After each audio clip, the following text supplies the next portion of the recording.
Alrighty, so we're up to your next photo assignment based on what we've just covered here in class 9. So your next homework assignment is going to be to practice creating your own HDR photos and your own panoramic photos. So I want to walk you through the details of the assignment, give you some tips and things, and then also at the end of this video, I'm going to show you in Lightroom how you combine the photos, how you merge the photos for HDR, and the process you use for merging the photos in Panorama. So here we go. So first of all, you will find your assignment due date on a canvas for this assignment. Traditionally, as always, you'll have about, assuming you start this on a Sunday, you'll have until the following Tuesday, the Tuesday of the following week, excuse me. So you've got 9 days. So I know this can be a little challenging for a couple reasons to find HDR and panos.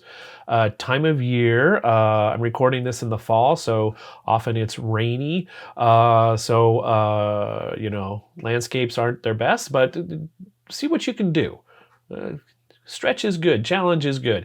As you'll see, I did a pano in here in my office. It's not super interesting necessarily, but it does create a different view of this room, which in that becomes a little more interesting. So think of ways you can do panos, potentially inside, experiment with this, try some different things. Same with HDR.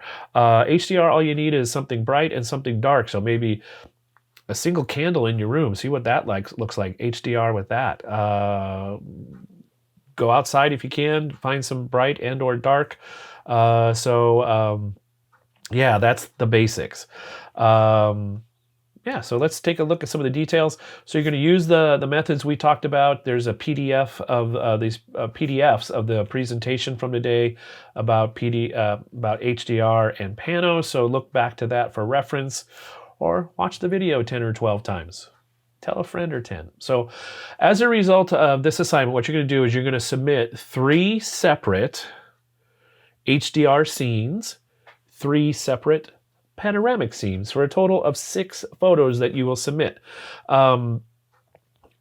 Again, your goal isn't just to demonstrate understanding the technique, but also try and create some interesting photos. I'm going to grade a little more heavy on the technique of this because, especially again, given COVID-19 and a limited ability to potentially get outside, you may be doing HDR and Pano in your bedroom. So do what you can to create as interesting as you can. Think of ways you create scenes. Think of interesting lighting. Think of interesting setups. Be creative. Be 5 years old. Color outside the lines. So my suggestion as you're doing this, so let's say I'm going to do a Pano or HDR here in the office. Oh, I forgot to turn this light on. So I'm going to do HDR or Pano here in the office. Whatever you do it at least twice of a given scene. The reason I suggest that is then you have a better chance that the software can merge everything, especially when you're new to this and you're learning, how do I overlap enough for a pano? How do I set my camera up to do HDR? So do it at each scene at least twice. Doesn't hurt to do it 3 or 4 times.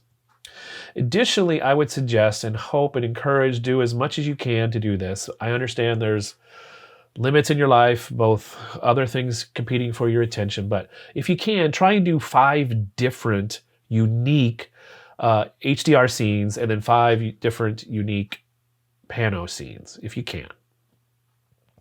Variety. And then you have choices, then you can pick the 3 best of each, okay? Okay. So for HDR photos, look for scenes with high contrast, so bright whites and dark blacks. And then get creative as much as you can. Try unexpected scenes for HDR. I don't know what that means. Maybe you do a still life in your kitchen or something. Find something different that looks cool. Bring some extra lights in. Bring candles. Bring flashlights. Bring string lights. I don't know. Play around. Play around. Have fun with this. And if you get a cool sunset between now and then, go take a picture of the sunset.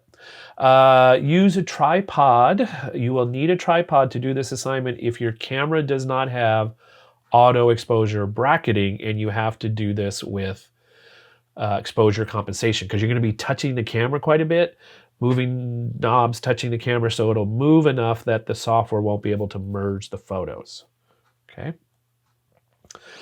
And to clarify, if your camera does HDR, don't do it in camera, do it the manual way I show. I'm going to, you've probably already watched the video where I showed you how to do this, but again, you're going to do it manually, not with an HDR button on your camera. And again, the tip for seeing if your camera will help you do this automatically is to go online, search for your camera name, and add the phrase, your camera name and model, plus the phrase auto exposure bracketing. Okay. As always, send me an email, stop by Zoom if you have questions. The panoramic photos are very similar. Look for scenes with wide views or very tall views. You can do vertical panos. I didn't demonstrate that, but it's actually a little trickier because the angle changes enough that sometimes the software doesn't stitch as well. You have to practice a little bit more. And then get creative again with this. Try a vertical. Try a 360. I'll show you a 360 of the office here in when I get you into Lightroom. And then again, make sure as you go side to side or up and down that between the photo you just took and the next photo, there's 20% or so overlap between where you stopped with one and where you start with the other. Let's see, you're going to import the photos to Lightroom. The name for the photos will be HDR and Pano. And then you'll watch the videos that are coming up right after this that'll show you how to merge the photos. You're going to merge, it's really simple. It's really simple. And then you're going to edit the photos, the selected merged photos in Lightroom. And then you're going to export those, and then you're going to upload those to Flickr in an album called HDR and Pano. And then after that, you're going to copy that album link from Flickr that has the photos for this assignment into Canvas after you click the Submit Assignment button. Easy, I hope. Good challenge, I hope, too. There's a technical component of this, a creative component. Have fun with it. As you have questions, let me know. But that's the basics of the assignment. So now what I'm going to do next is hop over into Lightroom to show you how easy and kind of cool this is to do. Okay, so here we go. We're going to go to Lightroom now. So here we are over in Lightroom, and this works pretty much the same in Lightroom and Lightroom Classic and Lightroom CC. Here's the process. It's simple. So what you do is you find the photos. We're going to start with HDR. You find the 3 or 5 or 7 photos of the sequence where the exposure changes of the same scene that you want to combine into one new image. So here's how you do this. So I'm going to do these 3 photos, photos 68, 69, and 70 here in Lightroom. So I click on the first photo. Well, let's take a look at them real quick. So here's 68. So this is the 0 photo, so the one the camera wants to do. Here's the darker photo, so this is -2. Here's the +2, the brighter photo. So those 3 photos make up my HDR. They're the same scene, and each photo is a different exposure. So I'm gonna go back here so it's a little easier to see. Let's make these just a little bigger. So here's what you're gonna do next. So find your first photo or your last photo, it doesn't matter which. Click on it just once, and then hold down the Shift key on your keyboard, the Shift key, and then go to the last photo, or basically the other end. If you started at the first, you go to the last. If you started at the last, you go to the first.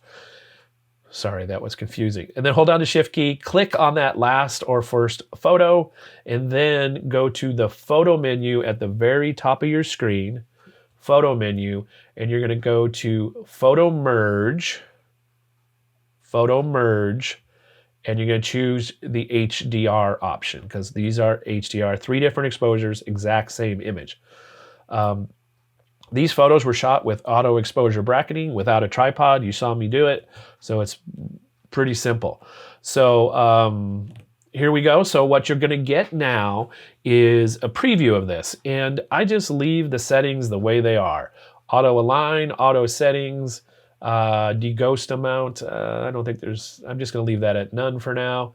And then I'm going to click the merge option, merge. Click merge once. You'll see up in the top left, creating HDR. And there you go. Now, if these were, how fast this goes depends on how fast your computer is, obviously. Plus, these are JPEGs, so they're smaller files, faster to work with. And how large your file size is. So here's my resulting HDR photo. So this is the HDR that resulted from those 3 photos. And you'll see the file name changes to HDR. It adds -hdr.dng. It's a different file format. Whatever it started out as, it's now a DNG.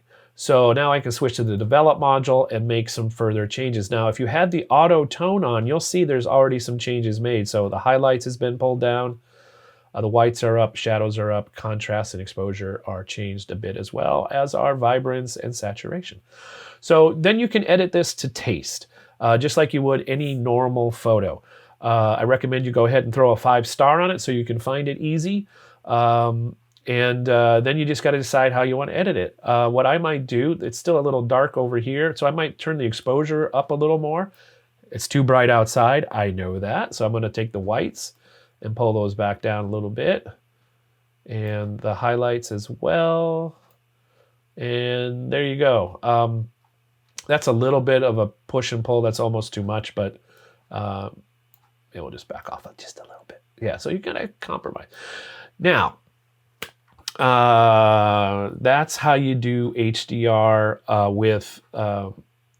that was created by auto exposure bracket. I'm going to switch back and show you just one more time real quick. If you did more photos, here's a 7 photo that was done manually. So I did, this is -5, I think. No, that's the 0. And then we're just going to get darker, darker, darker, brighter, brighter, brighter. Okay, that's really bright. I think that's +5 or +3. I can't remember which way I started. So regardless, by the way, switching between these different views, I just double click on a photo, it fills the frame. If I want to go back to the grid view, just hit the G, the letter G key on your keyboard. All right, so let's start at the first photo. I'm going to click on that. Then I'm going to hold down Shift, go to the last photo in the range, click on that. And then I go to the photo menu and go to Photo Merge HDR, and you just wait for it to do its thing.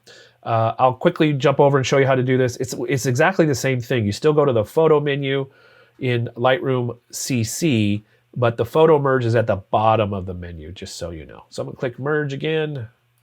Boom. It's thinking up here. And what I want to show you real quick, between a 7 photo and a 3 photo, do the 3 photo. There's really not that much of a difference. At least in the scene I photographed, there wasn't enough range that those extra 4 photos make a difference. So where's the merge? So here's the merge of 7 photos. Here's the merge of 3 photos. There's a broader exposure range in this one, but it doesn't really look like it. So go with 3 photos, ±2. You'll be good to go. All right, so find the photos in Lightroom CC. It works exactly the same. You're just gonna click on the first photo, hold down Shift, click on the last photo, and that selects them in the range. Go to the photo menu, go to Photo Merge, which is at the bottom. Choose HDR Merge, and you're gonna get this. It's gonna do its thing. There you go, and then you're gonna click the Merge button up here at the top right. And you'll get a new image.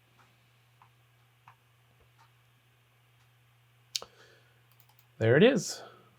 There's your HDR Merge again. If you have the info on, you will see the name change. Anyway, there you go. That's how you do it in Lightroom CC. Let's head back over to our friendly neighborhood Lightroom Classic and go take a look at how you do this for panoramas. I've got these photos. Here's the first photo. Hold down Shift, go to the last photo. You'll see I have this at the end, the hand photo, to remind me that's the end. So don't click on that one.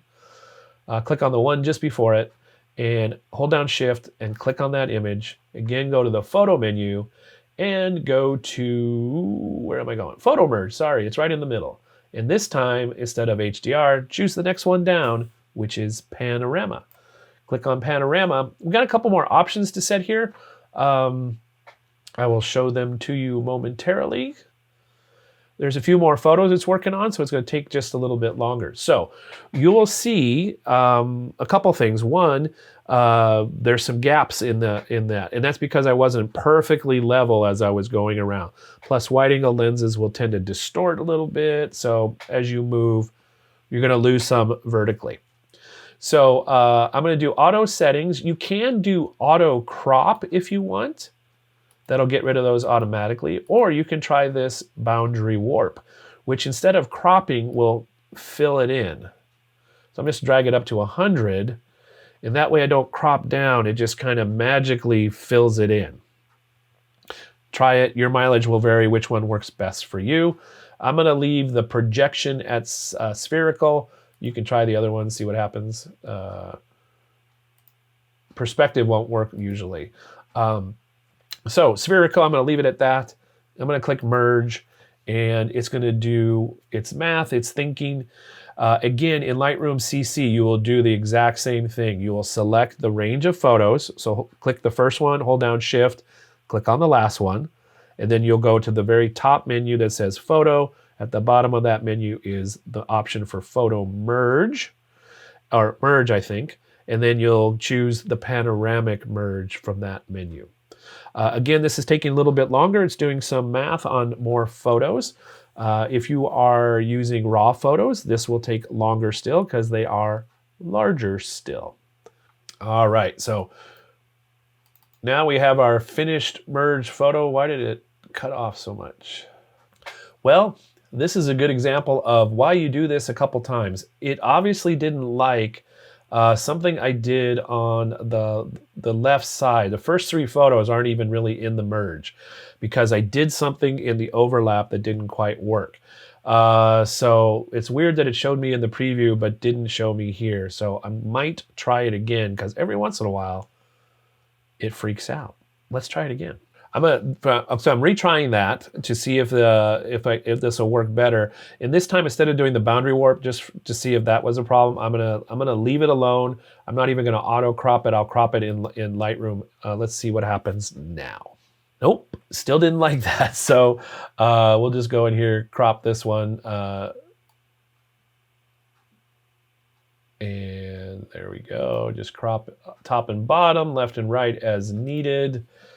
Hit the Enter key. The colors got a lot of orange in it, so I'm gonna go to my temperature slider, go back to the blues, and then I'll adjust these if I want. So that's a quick version of how to do HDR and Pano using Lightroom. One more kind of bonus thing here. You can do an HDR Pano, so a panoramic that is HDR. I know, right? So you're combining both. So here's how that would work if you want to try it. For this, I really recommend you do auto exposure bracketing if your camera doesn't do it, because it's just such a pain otherwise. So let me show you that because I can. So here's how this works. So auto exposure bracketing, what I did was I did the same pano of my office, but I combined it with HDR. So here's how what I mean by that. So you're gonna see, here's the leftmost photo, and there's gonna be 5 versions of it. 5 exposures, 5 different brightnesses, and then go to the next, 5 different brightnesses, okay? So to, again, do the combo here, I'm just gonna click on the first photo, do the merge, I should say, and then click on the last photo. There's 35 of them, 35 photos. And then you just do, again, you come back up to the photo menu, go to Photo Merge, and you will choose HDR Panorama, the bottom option. So you'll click on that, and then You walk through again the preview. This was shot with my Fuji X-T2, so the raw files is going to take longer to generate this preview. I won't make you watch the whole preview process or even the render process. I've already done this, so let me show you what the final thing looks like. So here's the final image. This is a 35 photo HDR Pano of about 180 degrees in my office. It ends up to be a 76 megapixel image. There's a lot of dots here. So you get to see my desk left and right from my desk, my closet, my messy closet with my printers and such, my record player on the left. So now let me tell you this. Don't do this. Don't do an HDR Pano, especially if you take your photos in RAW format, because I also did, as a technical exercise, see if I can do a 360, so a full spin around the room. And I did this one without HDR, so it's just, how many photos was that? So here's the photos. So here's where I start, and then go around the room. No HDR for this, but I'm gonna go all the way around the room. How many photos is that? It's 12 photos. And here's the result of that.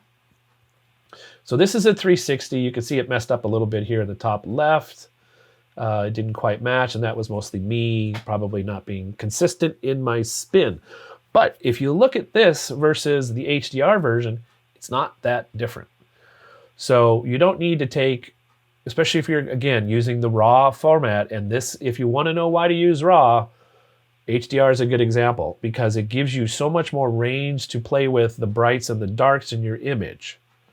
Bonus for you from today's knowledge. So this is a 360 of my office. So this is right there behind me.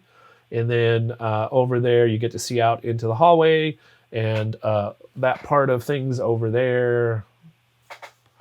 Now you know what my office looks like. 360. It's weird seeing it wide like this. Anyway, that's your next homework photo assignment, HDR and Pano. You're going to create 3 images that'll be HDR, 3 images that will be panoramic. If you get adventurous and want to do an HDR Pano and try that, go for it, where you do panos of HDR. But just keep it simple, keep it sane. If you have questions, let me know. I hope you enjoy this process. It's kind of a neat, especially the panos is a neat way to get a view of something that you don't normally see. All right, if you have questions, send me an email. Stop by Zoom, let's have a conversation. Glad to assist. Also here, I highly, highly, highly recommend at least try doing one of each as soon as you can so that you can import them into Lightroom real quick and make sure there's no glitches in either the HDR or the Pano in your process or settings, okay? So at least do one scene and double check that the way you're doing it is correct. Don't wait till due date minus 2 hours before you try and give this a go, because you just won't have any time to make it up. All right, that's that for that. I hope you are doing well. Remember, as always, wear your mask, wash your hands, take care of yourself, and I will see you in the next video.